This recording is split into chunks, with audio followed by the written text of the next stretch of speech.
Hari ini saya akan menunjukkan kepada anda sebuah filem thriller, biografi, drama dari tahun 2014 bertajuk The Imitasi Permainan.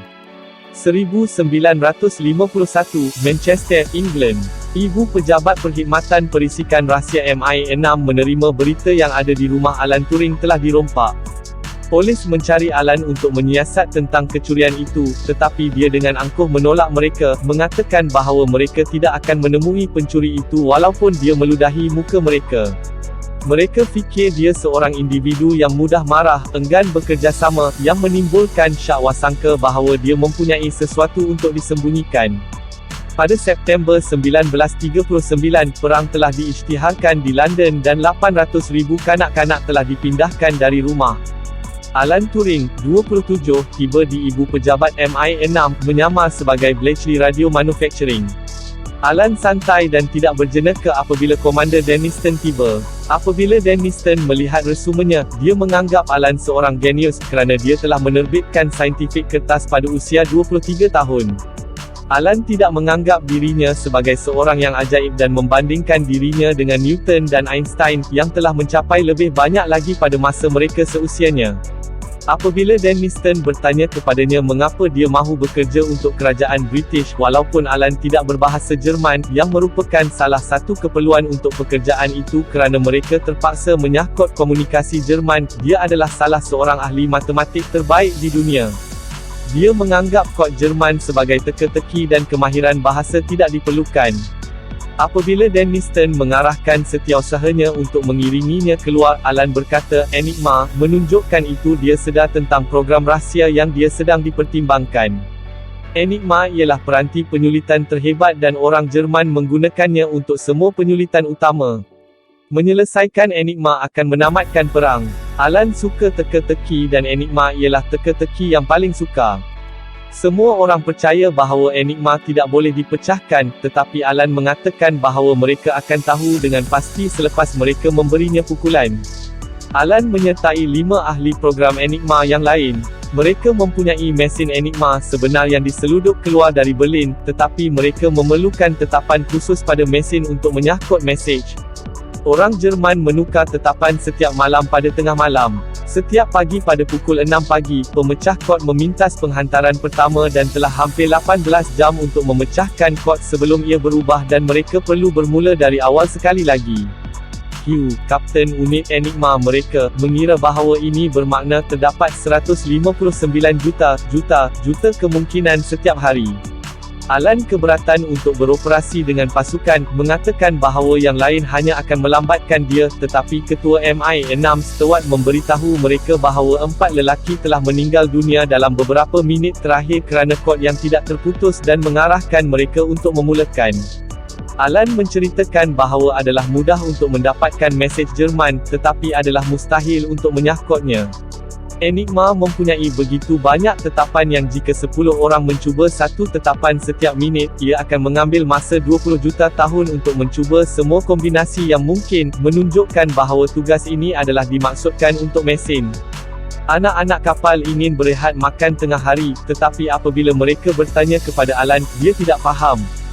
Dia tidak boleh bergurau dan tidak boleh berbual bermakna dengan mereka. Selepas mereka pergi, dia meneruskan kerjanya pada mesin yang boleh menyahkot Enigma serta merta setiap hari. Pada tahun 1951, Robert Knox, detektif dari pecah rumah, mendapati bahawa rekod Alan dikelaskan. Dia curiga kerana dia tidak faham mengapa seorang profesor matematik akan mengklasifikasikannya rekod.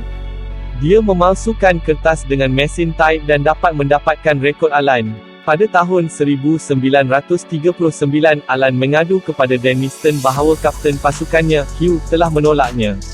Permintaan pembiayaan untuk bahagian yang dia perlukan untuk membangunkan mesinnya. Denniston memberitahunya bahawa rakan sekerjanya tidak menyukainya dan dia harus mengadu kepadanya orang lain sehingga dia menangani aduan mereka. Alan mencadangkan untuk memecat mereka semua dan menggunakan wang itu untuk mesinnya. Sila like dan subscribe channel kami. Terima kasih. Dia mendakwa bahawa dia hanya memerlukan 100,000 pound dan hanya mesin boleh mengatasi mesin, tetapi permintaannya ditolak.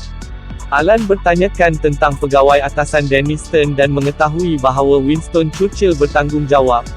Alan menulis surat kepada Churchill dan meminta Stewart menghantarnya. Kemudian, Denniston memberitahu seluruh pasukan bahawa Alan telah ditugaskan untuk menjaga Churchill pesanan. Perkara pertama yang Alan lakukan ialah memecat dua rakan sepasukannya kerana menjadi pemecah kod yang dahsyat dan ahli bahasa biasa-biasa sahaja. Alan, yang pendek tangan, memutuskan untuk membuat teka silang kata untuk diselesaikan dalam masa kurang daripada 10 minit. Pencarian bakat baru di seluruh negara diterbitkan dalam akhbar. Mereka yang menyelesaikan teka-teki diminta untuk mengambil ujian tambahan. Dua orang yang menyelesaikan teka-teki ini dalam masa kurang daripada 6 minit akan dipertimbangkan untuk jawatan sebagai ahli baru program Enigma. Stewart bertanya kepada Alan jika itu mungkin dan dia berkata tidak, dia mengambil masa 8 minit untuk menyelesaikannya. Seorang wanita, Joan, mengangkat tangannya. Dia telah menyelesaikan teka-teki dalam masa 5 minit dan 46 saat. Mengagumkan Alan dan Stewart, dia dan seorang lagi diambil untuk jawatan tersebut. Beberapa bulan kemudian, mesin Alan telah disediakan apabila alat ganti tiba. Tetapi apabila Joan tidak muncul, Alan bimbang.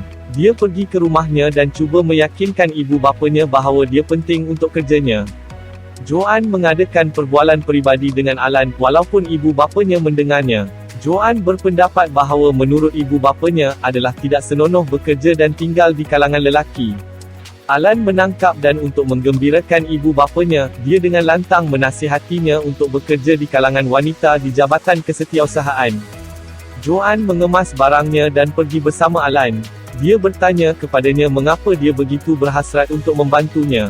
Kadang-kadang orang yang tiada siapa yang membayangkan apa-apa, yang melakukan perkara yang tidak seseorang boleh bayangkan. Pada tahun 1951, Detektif Knock memberitahu Superintendent Smith bahawa fail sulit tentera Alan kosong. Mereka telah dibakar dan dilenyapkan. Mereka percaya dia adalah pensabotaj Soviet. Pada tahun 1940, Joan datang ke Bletchley Park dengan menyamar sebagai pekerja pejabat. Alan menceritakan bahawa British sedang kelaparan. Setiap minggu, orang Amerika akan menghantar 100,000 tan makanan, tetapi orang Jerman menghantarnya kepada dasar lautan. Setiap malam pada tengah malam, loceng berbunyi, menandakan bahawa usaha hari sebelumnya telah dilakukan sia-sia. Hugh, kecewa, melawat Alan, yang sedang mengusahakan mesinnya Christopher. Hugh berang, dia mengambil sepana dan cuba merosakkan Christopher, tetapi yang lain berhenti dia. Hugh memberitahunya bahawa mesin itu tidak berkesan. Peter, salah seorang yang lain, memberitahunya bahawa abang dan sepupunya bertempur dalam peperangan, tetapi mereka tidak mempunyai apa-apa untuk ditunjukkan kerana Alan taksub dengan mesin itu. Alan sangat yakin bahawa mesin itu akan berfungsi. Kemudian, Alan mengambil timbunan mesej Enigma dari mejanya dan memasukkannya ke dalam seluarnya. Dia berjaya mengelak daripada dikesan oleh kaki tangan pusat pemeriksaan dan pergi ke rumah Joan dan memanjat melalui tingkapnya. Dia membentangkan mesej Enigma yang disulitkan yang dihantar oleh perintah tinggi Nazi, salah satunya bermula dengan Heil Hitler, dan berakhir dengan laporan cuaca. Joan dan Alan membincangkan idea komputer digital. Apabila Alan kembali ke pondok pada keesokan harinya, dia mendapati polis tentera menyelongkar mejanya sementara pemecah kod yang lain melihat. Denniston menjelaskan bahawa terdapat seorang pengintip di kalangan mereka. Alan ditunjukkan telegram yang telah dipintas dalam perjalanan ke Moskow dan disulitkan dengannya frasa utama. Mereka mengesyaki Alan kerana dia seorang yang sombong dan sunyi serta tidak mempunyai kawan atau hubungan percintaan. Denniston mendakwa bahawa dia tidak perlu memecatnya kerana jika dia ditemui, dia boleh gantung dia kerana ianat. Joan mendekati Alan, yang bekerja pada Christopher, dan menawarkan untuk membawanya ke pondok bir untuk bersorak dia bangun. Di bar, dia mendakwa bahawa tidak kira betapa cemerlangnya dia, Enigma lebih bijak dan Alan memerlukan semua bantuan yang dia boleh dapatkan, tetapi pasukannya tidak akan membantunya jika mereka tidak suka dia. Dia membawa Apple pada kali berikutnya dia melihatnya di kraft mereka, seperti yang dicadangkan Joan, dan kemudian cubaan bergurau. Apabila mereka menghidupkan Christopher, ia adalah komputer digital pertama di dunia dan ia berfungsi. Mereka menunggu untuk melihat sama ada ia boleh mendedahkan tetapan Enigma untuk hari itu.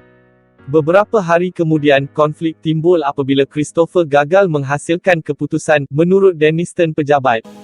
Alan terkejut melihat Denniston dan cuba menghalangnya keluar dengan menghalang pintu. Mereka menyelak pintu dan menutup Christopher. Denniston memberitahunya bahawa mesinnya tidak boleh beroperasi kerana Enigma tidak berfungsi rosak. Dia jengkel kerana dia telah membelanjakan £100,000 dan tidak mempunyai apa-apa untuk ditunjukkan ia.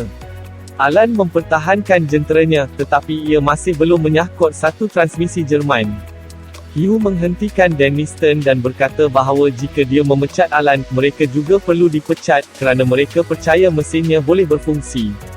Hugh memberitahu Denniston bahawa mereka adalah pakar kriptografi terbaik di Britain dan meminta tempoh 6 bulan sambungan. Denniston bersetuju untuk memberi mereka 1 bulan lagi untuk menyelesaikan Enigma atau mereka semua akan dipecat. Di Pondok Bir, Hugh memberitahu Alan bahawa dia telah menyahkot mesej yang disulitkan kepada Soviet dan dia tahu bahawa Alan bukan pengintip kerana dia tidak akan menyulitkan mesejnya ayat Bibel yang ringkas.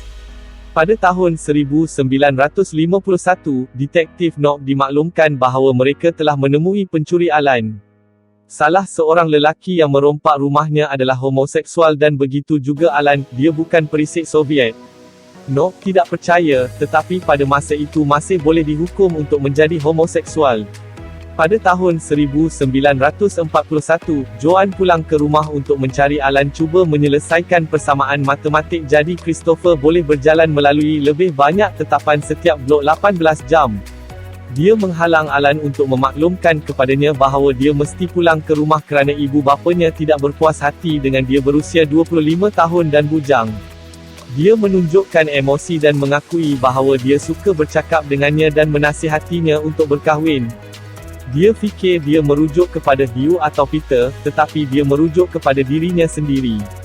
Dia meminang dengan cincin yang diperbuat daripada sekeping wayar elektrik.